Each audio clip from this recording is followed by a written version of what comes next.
Hello friends, नमस्कार। My self doctor Shilpa Erne. इस video में हम जानेंगे अग्नि के बारे में। शरीर में अग्नि के मुख्य 3 प्रकार होते हैं: जाठराग्नि, धात्वाग्नि और पांचभौतिक अग्नि। अग्नि यानी हमारे पचन का आधार। पचन यानी क्या? Digestion. What is digestion? Digestion is the conversion of biocomplex food material into simple form which is suitable for absorption. जो भी आहार, जो कि जैसे भी आप खाते हो, जैसा भी आपका आहार होता है, जैसे रोटी सब्जी जो भी आप खाते हो, उसके गुणधर्म या उसका रंग अलग होता है, लेकिन यही आहार हमारे शरीर में जाके परिवर्तित होता है और इससे ही हमारा पोषण होता है। तो इस तरह से इन घटकों को शरीर में रूपांतरित करना, परिवर्तित करना, ये कार्य करने वाला शरीर का मुख्य घटक या शक्ति रूप घटक होता है अग्नि, जिसे आयुर्वेद रोग का मुख्य आधार मानता है। रोगाः सर्वे अपि मंदाग्नो। सभी रोगों का मूल कारण अग्निमांद्य होता है, इसलिए अपने अग्नि को हमें अच्छा रखना है या अग्निमांद्य नहीं होने देना है। तो इस तरह से आयुर्वेद में जाठराग्नि को साक्षात भगवान का रूप माना है। जाठरो अग्नि साक्षात भगवान ईश्वर रूपा, ईश्वर का रूप माना है। इस तरह से जैसे ईश्वर हमारे लिए प्रिय होता है, ईश्वर सभी हमारे धरती का या हमारे खुद का जो भी सभी अच्छा भला जो भी सुख दुख का कारण होता है, उसी तरह से हमारे शरीर के आरोग्य का कारण, आरोग्य और अनारोग्य दोनों का कारण होता है अग्नि। शांतो अग्नि मीयते चिरात। अग्नि का शांत होना यानी मृत्यु। इस तरह से इतना महत्व हमारे आचार्य इस अग्नि को देते हैं। तो आइए जानते हैं इस अग्नि के बारे में। जैसे अभी मैंने बताया कि अग्नि के मुख्य 3 रूप होते हैं: जाठराग्नि जो कि मुख्य होता है, धात्वाग्नि जो धातुगत पचन के लिए कार्य करता है, भौतिक अग्नि जो पांचभौतिक घटकों के लिए कार्य करता है। इस वीडियो में मैं आपको मुख्य रूप से जाठराग्नि के बारे में बताने जा रही हूँ। तो जाठराग्नि जो कि जठर यानी स्टमक में रहता है, हमारे आमाशय में रहने वाला अग्नि जो मुख्य रूप से पचन करता है, जाठराग्नि। जाठराग्नि के दोषों के प्रभाव के अनुसार आगे 4 अग्नि में उसके रूपांतरण हुए, 4 अग्नि के प्रकार उसके बताए हैं: तीक्ष्णाग्नि, समाग्नि, मंदाग्नि और विषमाग्नि। तो पहले जानते हैं तीक्ष्णाग्नि के बारे में। तीक्ष्ण अग्नि, उसके नाम में ही हमें पता चलता है। तीक्ष्ण, जो तीक्ष्ण गति से पचन करने वाला अग्नि होता है, उसे तीक्ष्ण अग्नि कहते हैं। जैसे हम देखते हैं कई सारे लोग ऐसे होते हैं कि जिनको बार बार भूख लगती है, भूख सहन नहीं होती है, या जो भी वो खाते अच्छे से पचा सकते हैं। तो इस तरह से जिस व्यक्ति में अग्नि की क्षमता या पचन की क्षमता अच्छी होती है, जो भी खाते हैं उसे अच्छे से पचा सकते हैं, ज्यादा उनको कभी बदहजमी या अपचन की शिकायत नहीं होती है। तो इस तरह से स्ट्रांग रूप से कार्य करने वाला जो अग्नि होता है उसे तीक्ष्ण अग्नि कहती है। ज्यादातर पित्त प्रकृति के व्यक्ति में ये तीक्ष्ण अग्नि होता है। तो तीक्ष्ण अग्नि में पित्त का प्राधान्य होता है। पित्त के गुण उष्ण तीक्ष्ण होते हैं, तो इसीलिए इनके शरीर में तीव्र गति से या जो भी खाते हैं उसे अच्छी तरह से पचा सकते हैं। ऐसी जो हमारी क्षमता होती है उसे कहते हैं तीक्ष्ण अग्नि।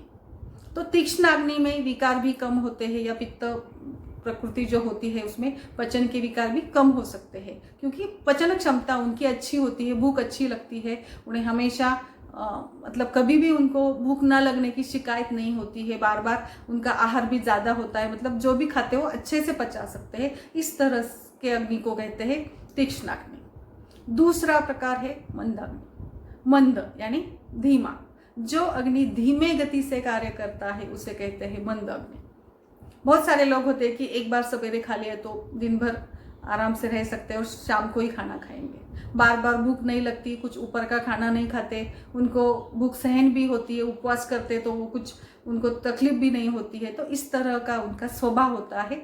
तो ये टाइप की जो अग्नि कार्य करती है उसे कहते हैं मंद अग्नि, जो धीरे धीरे आहार को पचाती है, इसीलिए फिर भूख भी उनको स्लो लगती है या भूख भी कम ही लगती है, टाइम पे ही लगती है। बार बार भूख लगने की उनको आदत नहीं होती या खाना खाने की आदत भी नहीं होती है। तो इस तरह का कार्य करने वाला अग्नि का प्रकार होता है मंद अग्नि, जो कफ दोष की प्रधानता से होता है। कफ यानी मंद, शीत, स्निग्ध, स्थिर। तो कफ प्रकृति व्यक्ति की ज्यादातर अग्नि ये मंद प्रकार की होती है, जो धीरे धीरे अन्न को पचाती है।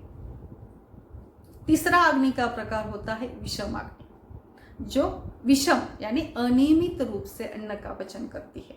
इसीलिए फिर कभी देखेंगे आप, ये लोग जो होते हैं वो कभी बहुत ज़्यादा मात्रा में खाना खाते हैं, कभी एकदम कम मात्रा में खाना खाते हैं, कभी उनको शिकायत रहती कि मुझे बहुत भूख लगती है, कभी कभी दिन भर वो कुछ खाए ना रह सकते हैं। तो इस तरह से अनियमित पचन करने वाली जो अग्नि होती है उसे कहते हैं विषम अग्नि, जो विषम रूप से, विषम गति से काम करती है, कभी जल्दी या कभी देर से। इस तरह की अग्नि होती है वात दोष में।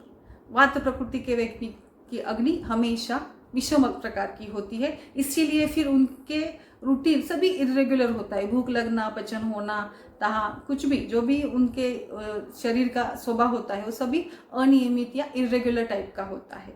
मतलब रेगुलर टाइप में वो कुछ कर नहीं सकते, या खाना खाने की ज़्यादातर उनकी जो आदत होती है वो इरेगुलर टाइप की होती है। तो इस तरह की अग्नि जो होती है विषम अग्नि। चौथा प्रकार है सम अग्नि। सम यानी समान, नियमित कार्य करने वाली अग्नि होती है। मतलब जो भी खाते हैं उसे टाइम पे पचाती है, टाइम पे भूख लगती है, रेगुलर। मतलब ऐसे लोग भी होते हैं कि जो सवेरे नाश्ता, दोपहर का भोजन, फिर शाम का भोजन, इनमें उनके कुछ बदलाव नहीं आता, उनका एक रूटीन अच्छा होता है। तो इस तरह से सम प्रकार से या नियमित कार्य करने वाली जो अग्नि होती है इसे कहते हैं सम अग्नि। समदोषों से, मतलब वात, पित्त, कफ, तीनों दोष समान स्थिति में शरीर में होने से ये अग्नि बनती है सम अग्नि। तो इस तरह से ये जाठराग्नि के 4 प्रकार होते हैं: तीक्ष्णाग्नि, विषमाग्नि, मंदाग्नि और समाग्नि। अभी आपके शरीर की अग्नि कैसी है, इसे कैसे आप जानेंगे? आपको पहला उसका तीक्ष्णाग्नि आपको कैसे पहचानना है? तो आपको अच्छी भूख लगती है, हमेशा आप अच्छा खाना खाते हो, मतलब ज़्यादा मात्रा में खाना खा सकते हो, उसे पचा सकते हो, भूख सहन नहीं होती है, उपवास करते हो तो तकलीफ होती है, टाइम होता है खाने का तो आपको चक्कर आती है, या आपको खाए बिना नहीं रह सकते हो आप, तो ये अग्नि हो गई आपकी तीक्ष्णाग्नि, जिसमें भूख सहन नहीं होती।